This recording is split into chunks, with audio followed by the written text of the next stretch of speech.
اگر نماز میں شک ہو کہ 2 رکعتیں ہوئی ہیں یا 3 تو کیا کرنا چاہیے؟ 4 رکعت والی نماز میں بہت دفعہ یہ ہوتا ہے کہ آدمی حیران ہوتا ہے یہ 3 ہوئی ہیں یا چوتھی پڑھی ہے میں نے. تو اگر کبھی کبھار ایسا ہوا, آپ کا حافظہ ایسا تیز ہے کہ بہت ہی کم ایسا ہوا تو احتیاط اسی میں دوبارہ نماز پڑھ لیں. لیکن اگر یہ ہوتا رہتا ہے اور اکثر ہوتا ہی رہتا ہے, یہ آج کل اتنی مصروفیات ہیں کہ اکثر ہو ہی جاتا ہے, تو پھر حدیث میں اس کا حل بتایا گیا ہے کہ وہ یہ سمجھے کہ یہ 3 ہے. یعنی یہ اس صورت میں جب کہیں بھی غالب گمان نہ ہو, ورنہ جس طرف زیادہ ذہن جا رہا ہے اتنی پڑھ لے. لیکن بعض دفعہ پتہ ہی نہیں چل رہا ہوتا کہ کتنی رکعتیں ہوئی ہیں, نہ ادھر ذہن جا رہا ہے نہ ادھر ذہن جا رہا ہے, تو پھر وہ یوں سمجھے کہ میں نے 3 ہی پڑھی ہے.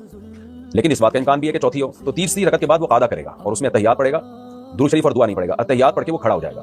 یہ قاعدہ اس لیے کرے گا, تحیات اس لیے پڑھے گا کہ ہو سکتا ہے یہ چوتھی ہو, تو یہ قاعدہ فرض تھا یہ ضائع نہ ہو جائے. تو پھر ایک اور رکعت ساتھ میں ملائے گا.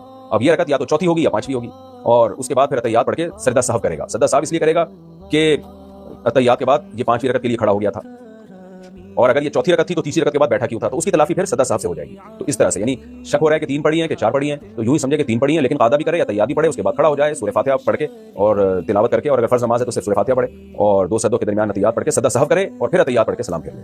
یہ طریقہ ہے.